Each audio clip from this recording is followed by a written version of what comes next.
ভারতের উপর আরও কঠোর হচ্ছেন ট্রাম্প, খেসারত দিতে হবে রাশিয়ার সঙ্গে সখ্যতার। বাবরি মসজিদ নির্মাণের ঘোষণা দিয়ে ভারতের রাজনৈতিক মানচিত্র পাল্টে ফেললেন হুমায়ুন কবির, ক্ষমতা হারানোর শঙ্কায় মমতার তৃণমূল। মুসলমানদের প্রথম কেবলা আল আকসায় ইসরায়েলিদের অনুপ্রবেশ সুদূর প্রসারী ষড়যন্ত্র মনে করছে ফিলিস্তিনিরা।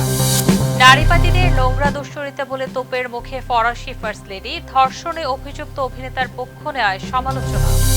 চলন্ত গাড়ির উপর নামল বিমান, যুক্তরাষ্ট্রের ফ্লোরিডায় তোলপাড়।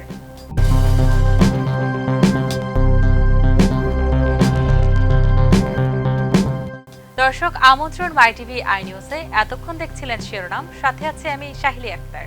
নায়াসিনামাইড ও স্যালিসাইলিক সমৃদ্ধ লিলি ফেস ওয়াশ যা ফেসের ডেড স্কিন সেল দূর করে দেয় দ্বিগুণ ফাস্টার ব্রাইটেনিং। দুই দেশের মধ্যে চলমান বাণিজ্য আলোচনায় উল্লেখযোগ্য অগ্রগতি হওয়ায় আবারও ভারতের উপর শুল্ক আরোপের হুমকি দিয়েছে মার্কিন president Donald Trump. ৮ December white হাউসের এক বৈঠকে তিনি এই কথা জানান। বিস্তারিত প্রতিবেদনে। 50% শুল্ক আগে থেকেই চাপানো রয়েছে। এবার ভারতের ওপর আরও শুল্ক চাপানোর কথা ভাবছেন মার্কিন প্রেসিডেন্ট ডোনাল্ড ট্রাম্প। আমেরিকার বাজারে ভারতের চালের ওপর শুল্ক চাপাতে পারেন, সোমবার এমনটাই আভাস দিয়েছেন ডোনাল্ড ট্রাম্প। শুধু ভারত থেকে আমদানি করা চালের উপরেই নয়, কানাডা থেকে আমদানি করা সারের উপরেও শুল্ক চাপাতে পারেন বলে জানিয়েছেন ট্রাম্প। ভারত এবং কানাডা দুই দেশই বর্তমানে আমেরিকার সঙ্গে নিজেদের বাণিজ্য সম্পর্কে স্থিতিশীলতা আনার চেষ্টা করছে। দ্বিপাক্ষিক স্তরে বাণিজ্য চুক্তি চূড়ান্ত করার জন্য দফায় দফায় চলছে আলোচনা, তবে এখনো কোনো সিদ্ধান্ত গৃহীত হয়নি। এ অবস্থায় ভারত থেকে আমদানি করা চাল নিয়ে ট্রাম্পের নয়া চিন্তা ভাবনা দুই দেশের বাণিজ্য আলোচনাকে আরও মন্থর করে দিতে পারে বলে মনে করা হচ্ছে। বর্তমানে ভারতীয় পণ্যের ওপর 50% শুল্ক চাপিয়ে রেখেছেন ট্রাম্প। প্রথমে 25%, তারপরে রাশিয়ার সঙ্গে ভারতের বাণিজ্য সম্পর্কের কারণে শাস্তিমূলকভাবে আরও 25% শুল্ক চাপিয়ে রেখেছেন নয়াদিল্লির ওপর। বাবরি মসজিদ নির্মাণের ঘোষণা দিয়ে ভারতের রাজনৈতিক মানচিত্র পাল্টে ফেললেন হুমায়ুন কবির। আগামী বছরের নির্বাচনে ক্ষমতা হারানোর শঙ্কায় পড়েছে মমতার তৃণমূল কংগ্রেস। এ যাবৎ 37% মুসলিম ভোটে বিভক্তির সুযোগ নিতে মরিয়া কেন্দ্রে ক্ষমতাসীন বিজেপি। 1992 সালে 6 ডিসেম্বর অযোধ্যায় বাবরি মসজিদ ভাঙ্গাকে ঘিরে উত্তাল হয়েছিল গোটা ভারত। 33 বছর পর একই দিনে বাবরি মসজিদ পুনরায় নির্মাণকে কেন্দ্র করে পশ্চিমবঙ্গের রাজনীতিতে তৈরি হয়েছে চরম উত্তেজনা। বিস্তারিত প্রতিবেদনে। গত 6 ডিসেম্বর মুর্শিদাবাদের রেজিনগরে বাবরি মসজিদের ভিত্তিপ্রস্তর অনুষ্ঠানে যোগ দিয়েছিলেন লাখো জনতা। এর উদ্যোক্তা পশ্চিমবঙ্গের বিধায়ক হুমায়ুন কবিরকে তৃণমূল কংগ্রেস তাকে দল থেকে বহিষ্কার করেছে। কেন্দ্রে ক্ষমতাশীল বিজেপিও ও কট্টর হিন্দুত্ববাদীরাও চেষ্টা করছে বন্ডুল করতে। কিন্তু কেবল পশ্চিমবঙ্গ নয়, পুরো ভারতবর্ষ থেকে মুসলিম সম্প্রদায় বাবরি মসজিদ নির্মাণে অর্থ সহায়তা দিয়ে এগিয়ে এসেছে। নগদ আর অনলাইনে প্রতি মুহূর্তে আসছে অর্থ। কেবল মসজিদ, বিশ্ববিদ্যালয় আর হাসপাতাল নয়, নতুন রাজনৈতিক দল তৈরিরও ঘোষণা দিয়েছেন হুমায়ুন কবির। আগামী 22 ডিসেম্বর যার আত্মপ্রকাশ হবে। ভারতের সংখ্যালঘু মুসলিমদের নেতা আসাদুদ্দিন ওয়াসি হায়দ্রাবাদ থেকে 5 বার নির্বাচিত এই সংসদ সদস্য হুমায়ুন কবিরকে দল গঠনে সহায়তা করবেন বলে জানা গেছে। পশ্চিমবঙ্গে মুসলিম ভোটার প্রায় 35%। মুসলিম ভোটারদের একতরফা সমর্থন পেয়ে কয়েক দফা সরকার গঠন করেছে মমতার তৃণমূল কংগ্রেস। হুমায়ুন কবির দল গঠন করলে মুসলিমদের বড় একটা অংশের সমর্থন তার পক্ষে যেতে পারে। তৃণমূল নেতৃত্ব মনে করছে, মুর্শিদাবাদে উত্তেজনা ছড়ানোর পর সেই উত্তেজনাকে নির্বাচনের আগে গোটা রাজ্যে ছড়িয়ে হিন্দু মুসলিম মেরুকরণের মাধ্যমে বাড়তি হিন্দু ভোট টানাই বিজেপির লক্ষ্য। এ কাজে বিজেপিকে ভেতর থেকে সাহায্য করেছিলেন হুমায়ুন। এদিকে দল গড়ার ঘোষণার পর মমতা বন্দ্যোপাধ্যায়কে উদ্দেশ্য করে হুমায়ুন বলেছেন, এই ক্ষমতা কদিন থাকে, আমি বেঁচে থাকলে দেখব। মুসলিমদের বোকা বানানো হচ্ছে, মুসলিমদের ভোট নিয়ে ক্ষমতায় আসছে, অথচ মুসলমান জনপ্রতিনিধিদের কোনো গুরুত্বই নেই। এখন অনেকের মধ্যে প্রশ্ন জেগেছে, কে এই হুমায়ুন? রেজিনগরের কংগ্রেস দল থেকে হুমায়ুনের রাজনীতিতে উত্থান। জেলা পরিষদ সদস্যও হয়েছিলেন তিনি। অধীর চৌধুরীর অনুগামী হিসেবেই পরিচিত ছিলেন। 2011 সালে রেজিনগর থেকে কংগ্রেসের টিকিটে বিধায়ক হন। 2012 সালের 20 নভেম্বর কংগ্রেস ছেড়ে তৃণমূলে যোগদান করেন হুমায়ুন কবির। সেবার বিধায়ক পদ থেকে ইস্তফাও দেন তিনি। প্রাণী সম্পদ বিকাশ দপ্তরের প্রতিমন্ত্রী হন। 2015 সালের ফেব্রুয়ারিতে তৃণমূল থেকে বহিষ্কৃত হন হুমায়ুন। 2016 সালে বিধানসভা নির্বাচনে রেজিনগর আসন থেকে নির্দলীয়ভাবে ভোটে দাঁড়ান। 2018 সালের পঞ্চায়েত নির্বাচনে কংগ্রেসের হয়ে মাঠে নেমেছিলেন হুমায়ুন। কংগ্রেসে মন না টেকায় 2018 সালের জুন মাসে বিজেপিতে যোগদান করেন। 2019 সালে লোকসভা নির্বাচনে মুর্শিদাবাদ কেন্দ্র থেকে বিজেপির টিকিটে লড়েছেন হুমায়ুন। সেই বছর ডিসেম্বরে বিজেপির সঙ্গে সম্পর্ক ত্যাগ করে আবার যোগ দেন তৃণমূলে। 2021 সালে ভরতপুর বিধানসভা কেন্দ্রে তৃণমূল থেকে তাকে প্রার্থী করা হয়। কংগ্রেসকে হারিয়ে জেতেন হুমায়ুন। দখলকৃত পূর্ব জেরুজালেমের আল আকসা মসজিদ চত্বরে কড়া নিরাপত্তার মধ্য দিয়ে প্রায় 200 ইসরায়েলি বসতি বাসিন্দা এবং 778 বিদেশি পর্যটক প্রবেশ করেছে। নভেম্বর মাসে অবৈধ বসতি থেকে 4266 জন এবং প্রায় 15,000 পর্যটক মসজিদে গেছেন। ফিলিস্তিনি কর্তৃপক্ষ এই প্রবেশকে ইসরায়েলের দীর্ঘমেয়াদী প্রচেষ্টার অংশ মনে করছে। ইসলামিক ওয়াকফের মতে পুরো এলাকা মুসলমানদের ইবাদতের জন্য এবং এর ধর্মীয় মর্যাদা অক্ষুণ্ণ রাখা জরুরি। আল আকসা মুসলিমদের তৃতীয় পবিত্র স্থান। বিস্তারিত ডেস্ক রিপোর্টে। দখলকৃত পূর্ব জেরুজালেমের আল আকসা মসজিদ চত্বরে কড়া পুলিশের নিরাপত্তার মধ্য দিয়ে প্রায় 200 জন ইসরায়েলি বসতি বাসিন্দা প্রবেশ করেছে। জেরুজালেম প্রাদেশিক প্রশাসনের তথ্যে সকাল ও বিকেলে 2 দফায় মোট 182 জন বসতি বাসিন্দা মসজিদ প্রাঙ্গণে ঢুকে কুব্বাতুস সাখরার কাছে তালমুদিক আচার পালন করেছেন। একই দিনে 777 জন বিদেশি পর্যটকও মসজিদে প্রবেশ করেছে। সরকারি তথ্য অনুযায়ী কেবল নভেম্বর মাসে অবৈধ বসতি থেকে 4266 জন এবং প্রায় 15,000 বিদেশি পর্যটক আল আকসা চত্বরে গেছেন। ফিলিস্তিনি কর্তৃপক্ষের দাবি, এই প্রবেশ কার্যক্রম ইসরায়েলের দীর্ঘমেয়াদী প্রচেষ্টার অংশ, যার লক্ষ্য মসজিদের ব্যবহার সময় ও স্থানভিত্তিক ভাগে ভাগ করে নেওয়া। ইসলামিক ওয়াকফের দাবি, মসজিদের 144 দুনুম পুরো এলাকা মুসলমানদের ইবাদতের জন্য এবং এর ধর্মীয় মর্যাদা অক্ষুণ্ণ রাখা প্রয়োজন। আল আকসা মুসলিমদের তৃতীয় পবিত্র স্থান হিসেবে গণ্য। 1967 সালে পূর্ব জেরুজালেম দখলের পর থেকে ইসরায়েল বারবার মরক্কো গেটের মাধ্যমে অনুপ্রবেশ বাড়িয়েছে, যা ফিলিস্তিনিরা তাদের প্রতিরোধের প্রতীক হিসেবে দেখেন। ফ্রান্সের ফার্স্ট লেডি ব্রিজিত ম্যাক্রো ধর্ষণ মামলায় অভিযুক্ত অভিনেতা আরি আবিত্তানের অনুষ্ঠানে গিয়ে তাকে আশ্বস্ত করতে গিয়ে নারীবাদীদের নোংরা দুশ্চরিত্র বলে মন্তব্য করেছেন বলে একটি রেকর্ডে শোনা যায়। বিষয়টি প্রকাশ পেয়ে ব্যাপক সমালোচনা শুরু হয়। ব্রিজিতের দপ্তর দাবি করেছে তিনি শুধু ভয় পাওয়া অভিনেতাকে শান্ত করার চেষ্টা করছিলেন। নারীবাদী সংগঠকরা দীর্ঘদিন ধরে আবিত্তানের বিরুদ্ধে বিক্ষোভ করছে। তার বিরুদ্ধে মামলাটি 2024 সালে প্রমাণের অভাবে খারিজ হলে পরে আপিল করা হয়েছে। বিস্তারিত প্রতিবেদনে।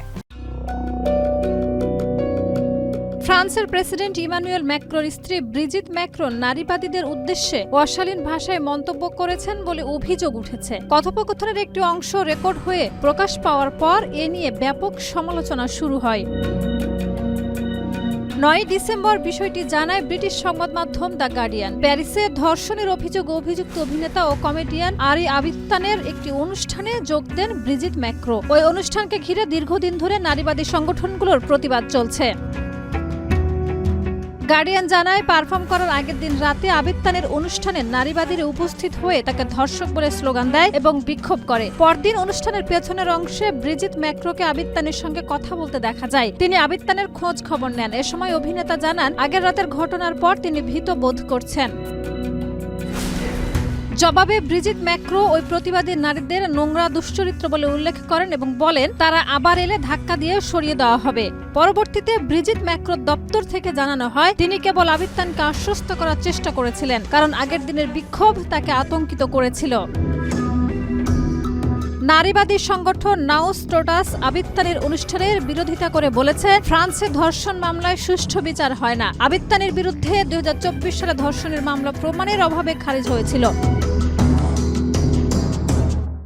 যুক্তরাষ্ট্রের ফ্লোরিডা অঙ্গরাজ্যের কোকোয়া শহরে সড়কে চলমান একটি গাড়ির ওপর আছড়ে পড়েছে ছোট আকারের একটি উড়োজাহাজ। এ দুর্ঘটনার পর গাড়ির চালক সহ 3 জনকে উদ্ধার করে হাসপাতালে পাঠানো হয়। বিস্তারিত প্রতিবেদনে। সোমবার সন্ধ্যা 5:45 যুক্তরাষ্ট্রের ফ্লোরিডা অঙ্গরাজ্যের ব্যস্ততম সড়কে টয়োটা ক্যামরি মডেলের একটি গাড়ি চালাচ্ছিলেন 57 বছর বয়সী এক নারী। এ সময় ফিক্সড উইং মাল্টি ইঞ্জিন ধরনের প্লেনটি জরুরি অবতরণ করতে গিয়ে গাড়িটির পেছনে সজোরে ধাক্কা দেয়। এরই মধ্যে দুর্ঘটনার একটি ভিডিও সামাজিক যোগাযোগ মাধ্যমে ছড়িয়ে পড়েছে। ভিডিওতে দেখা যায় ধাক্কার পর প্লেনটি গাড়ির উপরে উঠে গিয়ে পাশেই পড়ে যায়। আঘাতের সময় গাড়ি থেকে আগুনের ফুলকি ছিটকে পড়ছিল। এতে গাড়ির চালক সামান্য আহত হয়েছেন। ফ্লোরিডা হাইওয়ে পেট্রোল পুলিশ জানিয়েছে, যে নারী গাড়িটি চালাচ্ছিলেন তিনি সামান্য আহত হয়েছেন। বিমানের চালক এবং যাত্রী অক্ষত আছেন। দুর্ঘটনার পর গাড়ি ও উড়োজাহাজ থেকে 3 জনকে উদ্ধার করে হাসপাতালে পাঠানো হয়েছে। পুলিশ কর্মকর্তারা আরও জানিয়েছেন, ইঞ্জিনের সমস্যার কারণে জরুরি অবতরণের সিদ্ধান্ত নিয়েছিলেন পাইলট। তার পরিকল্পনা ছিল বিমানটি মহাসড়কের পাশে ফাঁকা ঝোপ এলাকায় অবতরণ করবেন, কিন্তু ইঞ্জিন বন্ধ হয়ে যাওয়ায় আর সড়কের ওপারে যেতে না পেরে সেখানেই আশ্রয় পড়েছিল বিমানটি। দুর্ঘটনার সময় কাছেই থাকা এক প্রত্যক্ষদর্শী বলেন, আমরা হঠাৎ দেখলাম প্লেনটা আকাশ থেকে নিচে নেমে আসছে। ভেবেছিলাম প্লেনটা হয়তো রাস্তার পাশে নামবে, কিন্তু সরাসরি গিয়ে ধাক্কা দিল গাড়িতে। এরই মধ্যে এ ঘটনার তদন্ত শুরু করেছে যুক্তরাষ্ট্রের ফেডারেল এভিয়েশন অ্যাডমিনিস্ট্রেশন, আর সড়ক দুর্ঘটনার তদন্ত করবে ফ্লোরিডা হাইওয়ে পেট্রোল। একজন অস্ট্রিয়ান পর্বতারোহীকে গ্লকনার পাহাড়ে তীব্র শীতের মধ্যে অভিজ্ঞতাহীন বান্ধবীকে একা ফেলে আসার অভিযোগে গুরুতর অবহেলাজনিত হত্যা মামলায় অভিযুক্ত করা হয়েছে।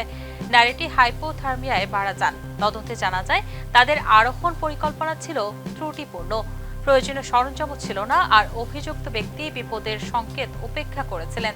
তিনি 6 ঘন্টা পরে সাহায্য চান, কিন্তু ততক্ষণে দেরি হয়ে যায়। মামলার শুনানি হবে 2026 সালের 19 ফেব্রুয়ারি। বিস্তারিত ডেস্ক রিপোর্টে।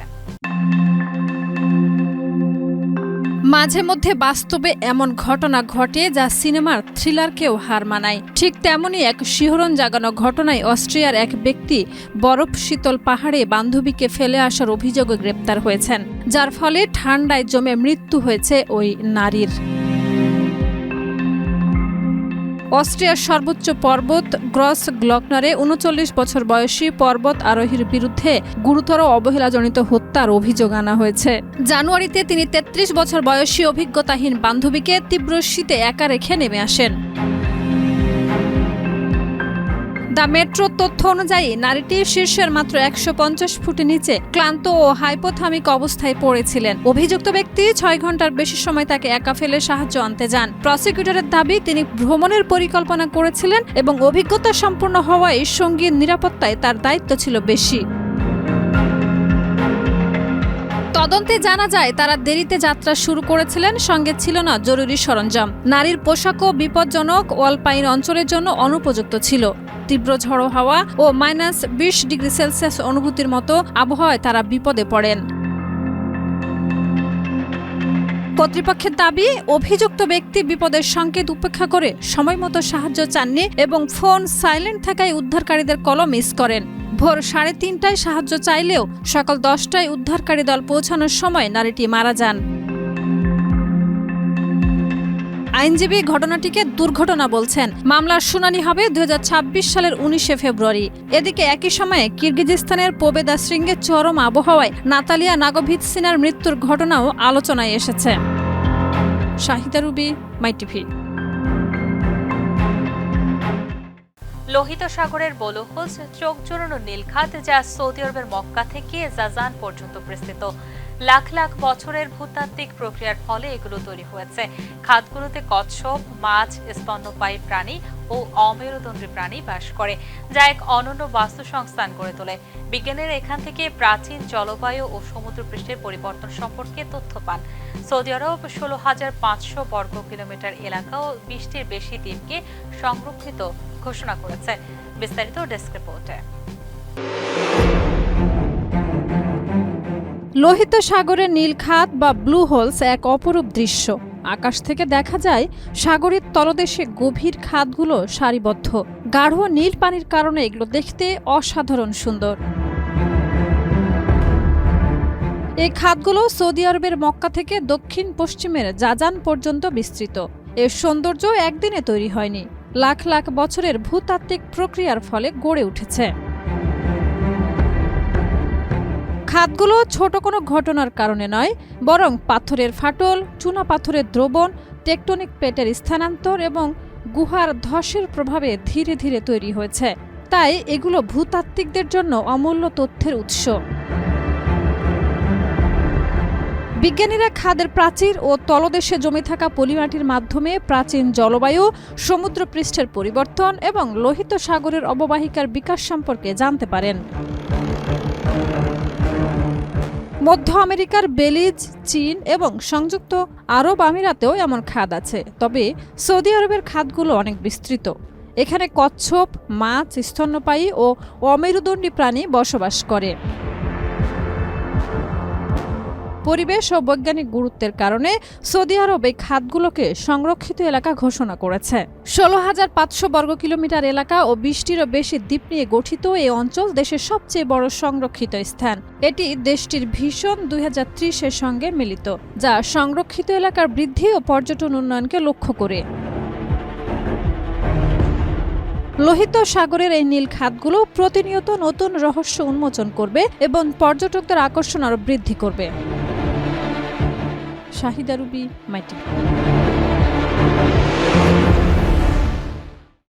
দর্শক, এ ছিল আজকের মাই টিভি আই নিউজ। ধন্যবাদ এতক্ষণ সাথে থাকার জন্য।